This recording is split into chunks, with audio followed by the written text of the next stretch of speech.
I'm going to talk to you about the femtosecond lasers, in particular the intralaser femtosecond laser.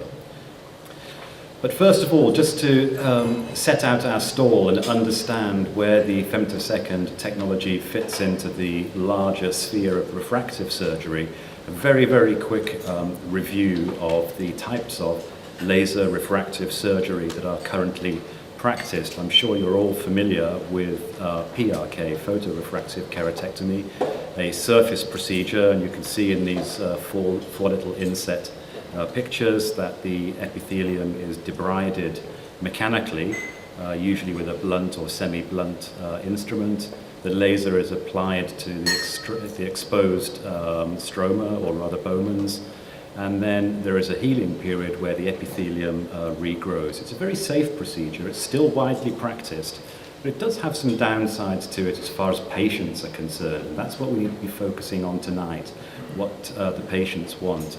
So there's a period of time during which the epithelium regrows and can cause some discomfort to the patient. So it's not ideal in all circumstances. A slightly more elegant version of PRK would be LASEK, where we use alcohol to, if you like, soften the epithelium before removing it. And it's possible to put the epithelial flap back. It doesn't survive, but it does act as a kind of bandage contact lens and give the patient a little bit more comfort during the period of epithelial regeneration. But what we want to talk about this evening is the LASEK procedure. And in fact, it's opportune that we should be here this evening in 2010, because it is 20 years now since LASEK was first introduced. If you like, the single outstanding characteristic of LASEK is that a very thin corneal flap is created. It is reflected back, and the laser energy to reshape the cornea is applied directly onto the stromal bed, and then the flap is put back into position. Critically, very importantly, patients like this because it involves almost no pain post-operatively and has a very, very rapid recovery of vision.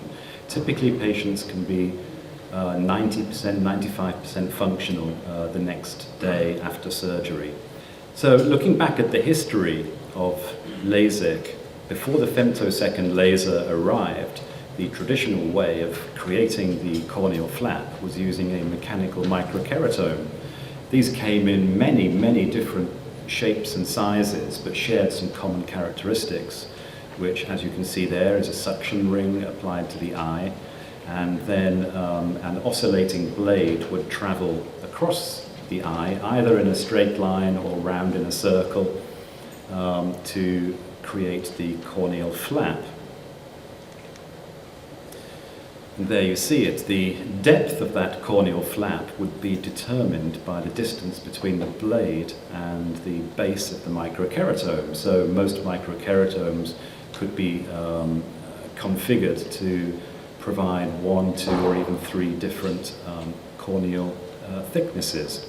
However, one of the drawbacks of the mechanical microkeratome was that they typically, now I do say typically, not all, there are some very modern microkeratomes which maybe are not so guilty of this, but the typical microkeratome created corneal flap would be meniscus shaped. You see the darker blue area there showing the meniscus shaped flap, which is thinner in the center and thicker at the edge, and below that you see the dotted, the dashed red line, which represents what we would call a planar flap, which would have the desired thickness at all points across the flap.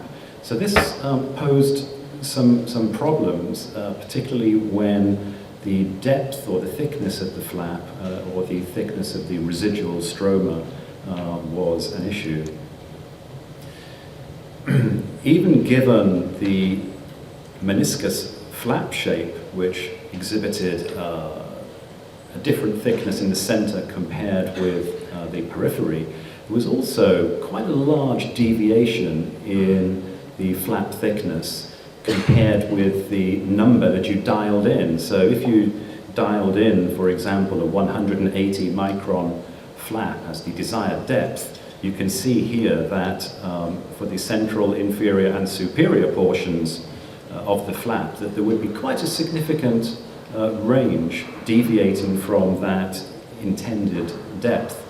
And this has implications on safety. It has implications for the safe amount of corneal tissue that you can then afterwards take away with the eczema laser.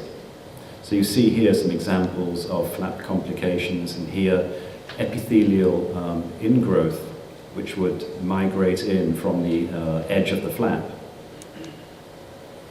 Wrinkled flaps were often associated with early LASEK procedures, as were in this case a free cap. A free cap just means that the hinge was not successful in its creation and the corneal flap becomes completely separated from the underlying stroma. Well, it's not a huge problem if you've marked it and you know how in which orientation to put it back on, but still it is a complication for this very risk-averse group.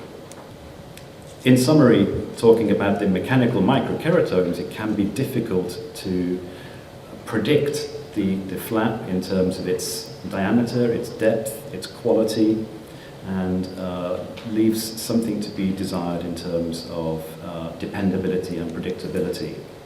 There is still a fear factor preventing some eligible patients from coming forward for treatment. The other thing that it tells you is that even after 20 years of LASIK, it is by no means too late for you to become involved. We've barely scratched the surface of the potential here. So now with the femtosecond laser, we can create flaps repeatedly and reliably with computerized precision. The advantages that are available to you in optometry and to the clinical staff at Advanced Vision Care is these three items: to be able to program with exact precision how deep, how wide, where you want to put the hinge. It also allows us to create the flap at a slightly shallower depth than was previously possible. And that has some implications for you as well. And the precision is entirely predictable. So some of the things that make it very different from the microkeratome LASIK, for example, are, of course, being able to choose the thickness that we make the flap, and to put that so much shallower, this leaves more stromal bed available for the subsequent eczema laser procedure. So in fact, it means not only is it safer, leaving more stroma untouched, it also increases the range of prescriptions that are suitable for treatment. And you can also see here in this diagram that we can program even the hinge in terms of how wide the hinge is, how peripheral it goes, exposing much more of the stromal bed to the eczema laser for a full correction. And in the picture at the bottom, just want to draw your attention to something which is circled, which is something you may not actually have thought about, but a bladed microkeratome will begin at the side and cut across the cornea. With the femtosecond laser, we're able to create those so-called side cuts at almost any angle we like. So we can create them vertically, or we can slope them one way or the other. How does it work? Well, we use a high-energy laser to create a photo-disruptive effect. So the laser is focused down to a very high energy level where it's placed in the cornea, and this energy bubble almost explodes, creating a small plasma burst, as you see there, of about 5 microns in size, keeping in mind a human hair is about 120 microns. This is a little animation of the procedure. You see that a suction ring is placed on the eye and then a glass cone applanates, and the little laser pulses are placed at the programmed depth. As I say, hundreds of thousands of these go into making up one cut. There, finally, the side cut going in. And now the flap can be lifted and reflected.